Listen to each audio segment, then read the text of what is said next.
ମନୁଷ୍ୟ ଯେତେ ବି ଗୋରା ହେଲେ ମଧ୍ୟ ତାର ଛାଇ ସବୁବେଳେ କଳା ହିଁ ହୋଇଥାଏ।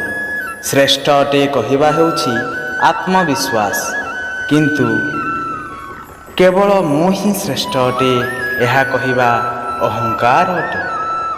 ଇଚ୍ଛା ପୂରଣ ନ ହେଲେ କ୍ରୋଧ ବଢ଼େ, ଇଚ୍ଛା ପୂରଣ ହୋଇଗଲେ ଲୋଭ ବଢ଼େ। ସେଥିପାଇଁ ଜୀବନର ସବୁ ପରିସ୍ଥିତିରେ ଧୈର୍ଯ୍ୟର ସହିତ କାର୍ଯ୍ୟ କରିବା ହିଁ ଶ୍ରେଷ୍ଠତା ଅଟେ। ମନୁଷ୍ୟ ନିଜ ବିଶ୍ୱାସ ଦ୍ୱାରା ନିର୍ମିତ ହୋଇଥାଏ। ଯେପରି ସେ ବିଶ୍ୱାସ କରେ ସେହିପରି ସେ ହୋଇଥାଏ।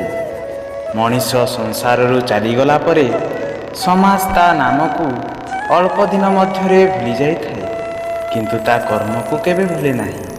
ଜୀବନରେ ଏମିତି କର୍ମ କରନ୍ତୁ ଆପଣ ଜୀବିତ ଥିବାବେଳେ ସଭିଏଁ ଆପଣଙ୍କୁ ଭଲ ପାଇବେ। ଆପଣ ସଂସାରରୁ ଚାଲିଯିବା ପରେ ମଧ୍ୟ ଆପଣଙ୍କୁ ସମସ୍ତେ ମନେ ରଖିଥିବେ।